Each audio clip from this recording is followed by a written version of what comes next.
Well, hey there. Welcome to the Pawpaw Chronicles and More with Jim.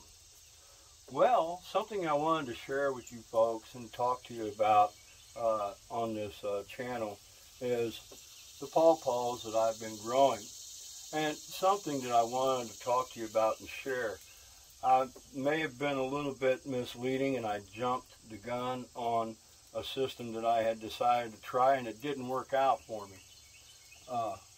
And that's these right here, root trapper bags. You know, the concept behind these is holding moisture and stuff like that. And in my haste, not thinking, I had decided, you know, I'm going to plant some pawpaws in these and integrate these into my nursery. I have a cinder block nursery for those of you who follow, and these will set right down inside the cinder blocks, and I mean it's a really nice system.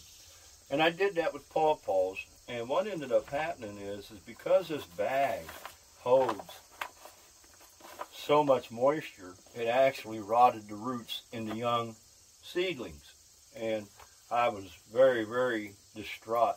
I lost over 80% of my root stock in these bags.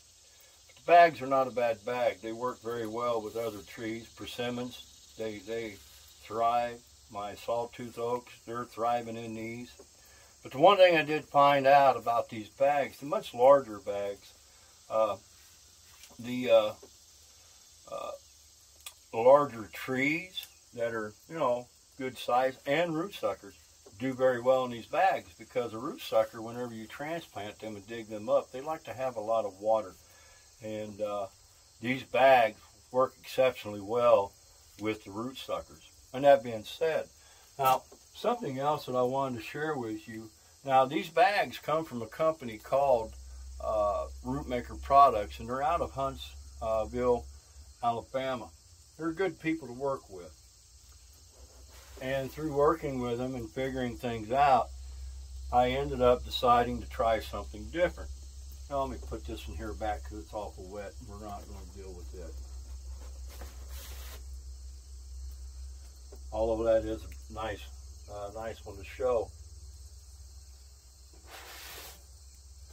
Now, for those of you that do follow what it is I'm doing, I have a Facebook page, and a lot of you are members on that Facebook page, and I shared this a little bit ago. These are from the same company, and these are called root builder pots. The idea behind these pots is when the taproot tries to come out the bottom, it cauterizes and creates root mass. And as a lot of you know, root mass is what I'm after. But the thing I found about these pots was just the opposite of these. These don't retain the water, and if you're not careful, they dry out very quickly. So we have a pot that dries out quick, and then we have a pot that retains water. So I'm trying to figure out what I can do. I had so many of these bags, it wasn't funny. And then I decided to go to these, and I seen what was happening with these, and I thought to myself, you know what?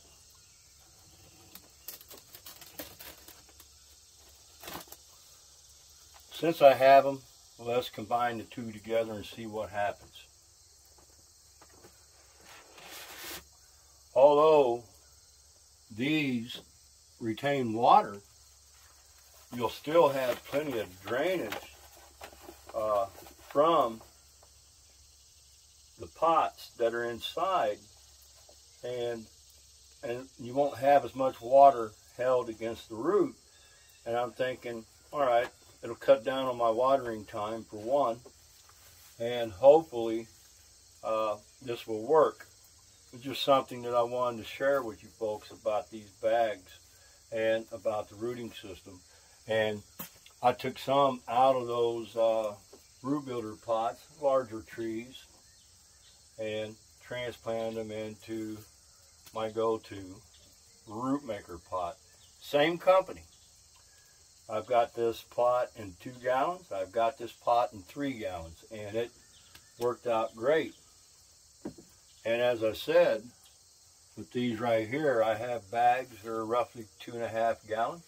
I have bags that are 3 gallon that are kind of narrow in size and tall, about as tall as a 5 gallon bucket.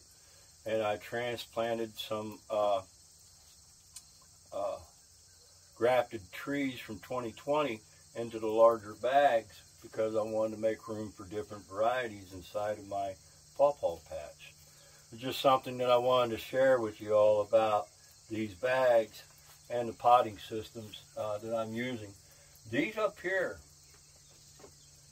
those are my go-to. These are the ones that I've used for probably over a decade, and they've served a purpose for me very, very well. Trees grow exceptionally well in these pots, and then when you take them out after about 2 or 3 years, especially around 3 years, you have a lot of root mass involved, and they do very well. And I found with the larger bags and the larger trees, whenever you take those trees out of these bags, you end up with a lot of root mass as well. But anyways, just something that I wanted to share with you folks. My name's Jim. If you like what you see, subscribe. Don't forget to click on that bell for notifications. Any comments or questions that you may have, I welcome. You all have a God bless day.